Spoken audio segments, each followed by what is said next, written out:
Early morning in a small dusty village road. Birds chirp.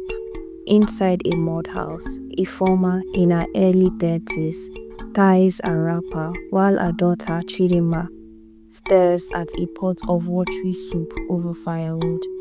Ifeoma, Chidinma, stir it well oh, your brother won't eat burnt soup. Chidinma, okay mommy. Outside, her son Ibuka is under a mango tree writing with a short pencil. Ebuka, mommy, I need a new book. This one is almost full. Ifeoma, tell your father when he returns from Lagos. She walks inside, her eyes are tired and distant. She went inside the kitchen, poured the soup inside a bowl. Ebuka, come inside, let's eat oh. Ebuka, okay mommy, I'm coming. After eating, Ifeoma went to the market. Ifeoma sells vegetables with other women. Rain begins to drizzle. She quickly covers a basket. While in the market, one woman, Ife, your husband hasn't sent money. Ifeoma, my sister, he says Lagos is hard oh. The woman, now wow. Ifeoma, my sister, it is well. Later in the evening, it was time for Ifeoma to go back home. At home, Ifeoma set out a small meal. The children sit around the bowl, eating. Chidinma, will Papa bring us shoes this time? Ifeoma, only God knows. A bike stops in the compound. It is Mr. John in his mid-40s, dusty and acting broke. Mr. John, Ifeoma, food day? Ifeoma, yes, just okra and gari. Mr. John pretends to be exhausted. I don't even have strength. Lagos is hard. He walks in with a small bag, heavily zipped. The children, Papa, welcome. Did you bring anything for us? Mr. John, my children, nothing more. Things are very hard. Maybe next time. The children, Papa, you're always saying this. Why?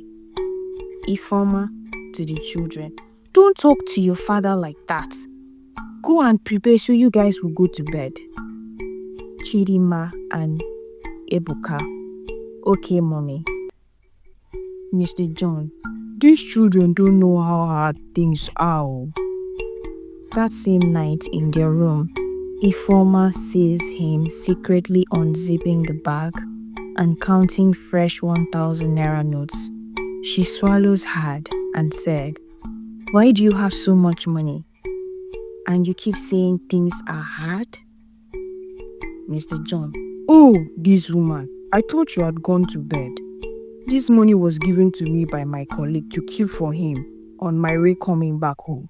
So go to bed and stop looking at me and pray for things to get better. And they all retired for the night. 2 days later, Mr. John went back to Lagos and kept only 2,000 naira for his family. A week later, Ebuka coughs violently. His body is hot. Ifeoma pours water on a rag and places it on his head. But it was not helping. When she realized that the situation was serious, she took Ebuka to a local clinic the next day. Ifeoma, when she got to the clinic, nurse, please come. My son is very sick. Come and attend to him.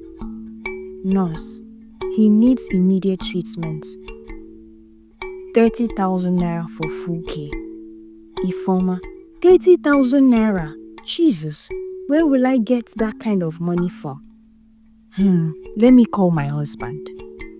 Ifeoma on phone with Mr. John.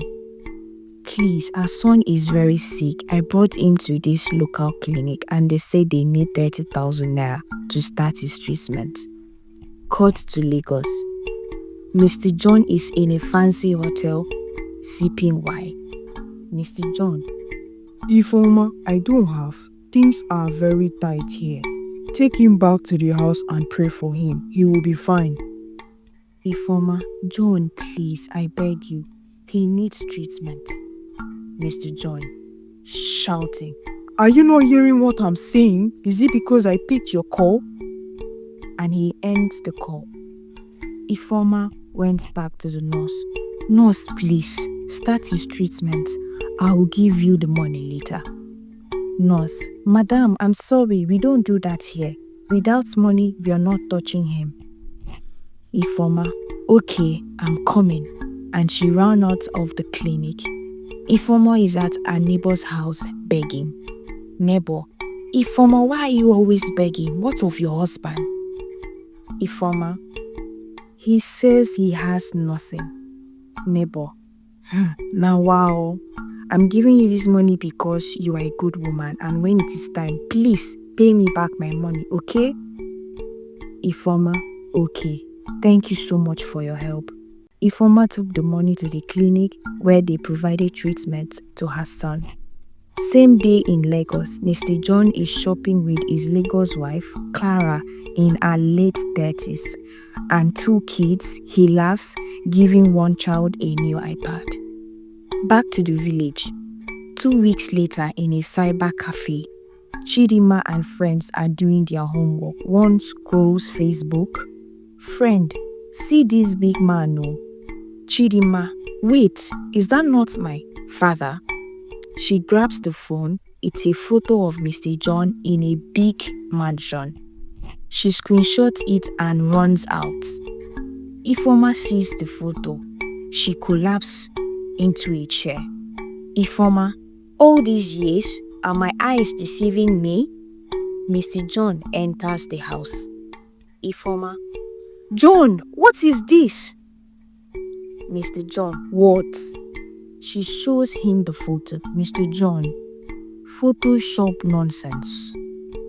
Ifeoma, so while your son was sick in the village, you were posting in Lagos like a king? Mr. John, I don't know what you're talking about, this woman.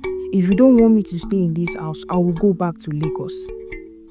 After a night of tears, Mr. John left for Lagos. Before departing, he told her she was useless, implying her lack of education made her naive and prone to believing Facebook lies. Few days later, Ifeoma was going to track down her husband's house in Lagos. Ifeoma bought a bus to Lagos, holding a file and a photo. Ifeoma arrived at her husband's house. Clara opens the gate, surprised. Clara, yes, who are you? Ifeoma, ask your husband who I am. Mr. John steps out and surprised. Clara, who is this woman? Mr. John, I don't know her. Who are you, madam? Ifeoma, this man, you're wicked though. Mr. John, I can explain, my baby. Clara's eyes widen. Clara took Ifeoma inside, and Ifeoma told Clara everything about Mr. John and what Mr. John did to her. Clara cries. Clara, he lied to all of us. She gives Ifeoma a brown envelope. Clara to Ifeoma, take this. I can't live with a devil. I will make sure he pays for every single thing he did to you. I'm sorry that you had to go through all of this for him. Ifeoma went back to a village with smiling face. Weeks later, in the courtroom, judge to Mr. John. For deception and emotional damage, this court rewards 50% of all your assets to Mrs. Ifeoma John, 30% to Mrs. Clara John, and the remaining 20% to you, Mr. John. Ifeoma stands calm and strong and said to him, you wore 2 faces, you fed one and starved the other. Today, justice is served. Mr. John faints. Months later, a new house stands tall, children laugh, Clara visits. Clara to Ifeoma, you look happy. Ifeoma, peace tastes better than gold. Back to Mr. John at a mechanic shop. wiping sweat. Two women, one truth, a man who lost everything by hiding everything.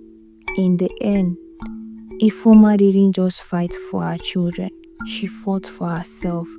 She fought to be heard, she fought to be seen. We've come to the end of the story. Stay tuned, guys, because more powerful stories like this are coming.